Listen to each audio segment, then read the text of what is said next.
कठोर तपस्या कर रहा है तो प्रभु आप जाइए। और सभी देवता लोग भगवान विष्णु से कहने लगे हैं प्रभु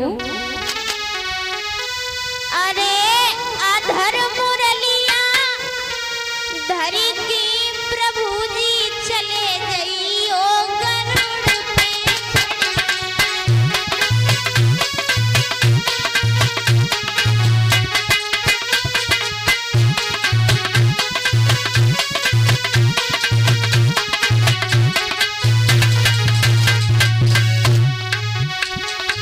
अधर मुरलिया धरी की प्रभु जी चले जाइयो गरुड़ पे अधर मुरलिया धरी की प्रभु जी चले जाइयो गरुड़ पे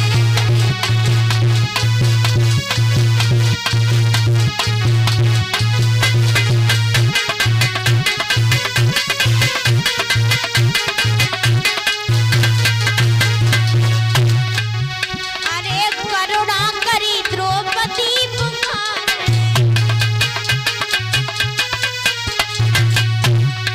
करुणा करी द्रौपदी पुकारे ओ बागो चीरू बनाओ बड़ी बड़ी की प्रभु जी चले जाइयो गरुड़ पे चीरू बनाओ बड़ी बड़ी की प्रभु जी चले जाइयो गरुड़ पे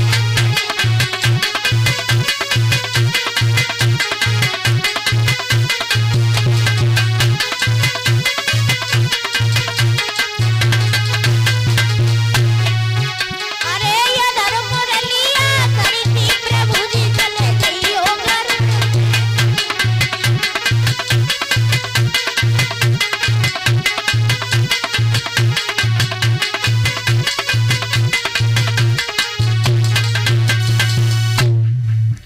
सभी देवता लोग भगवान विष्णु से कहने लगे हैं प्रभु जब आपका भक्त आपकी इतनी कठोर तपस्या कर रहा है तो प्रभु आप जाइए। तो भगवान विष्णु कहने लगे हैं देवताओं मैं जाकर के क्या करूंगा, क्योंकि उसे तो ये भी नहीं मालूम है कि उसकी संतान तो कब की प्रकट हो चुकी है। नारद जी आप चले जाओ और उसे जाकर के बता दीजिए कि सरोवर में जो कमल का फूल खिला हुआ है उसी पर उसकी संतान लेटी हुई है। आज नारद जी बीड़ा को बजाते हुए राजा वृषभान के पास में पहुंचे, जाकर पूछने लगे हैं राजन आप इतनी कठोर तपस्या क्यों कर रहे हो। राजा वृषभान ने रो रो करके सारा हाल बताया है महात्मा जी हमारे किसी संतान ने जन्म नहीं लिया और हमारी स्त्री को सब बांझ कहकर बुलाती हैं और ये कष्ट हमसे सहा नहीं जाता। बाबा नारद जी कहने लगे राजा वृषभान तुम इतनी कठोर तपस्या कर रहे हो लेकिन आपको ये नहीं मालूम है कि आपकी संतान तो कब की प्रकट हो चुकी है। राजा वृषभान कहने लगे स्वामी जी मेरी संतान। जवाब दिया हाँ राजन, सरोवर में जो कमल का फूल खिला हुआ है उसी पर आपकी संतान लेटी हुई है।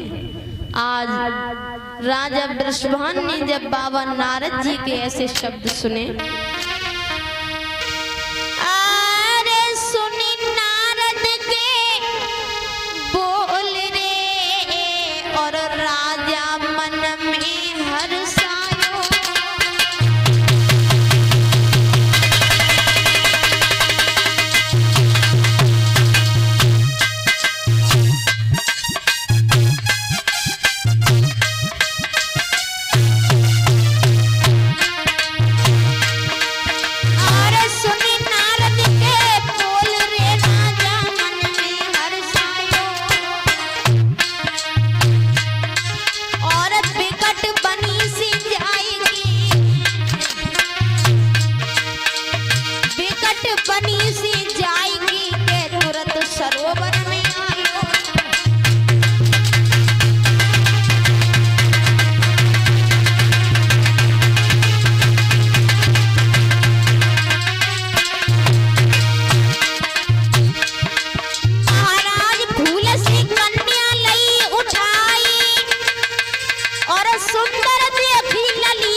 राजा वृषभान ने फूल से उस कन्या को उठाया और लेकर के बरसाने चले आए।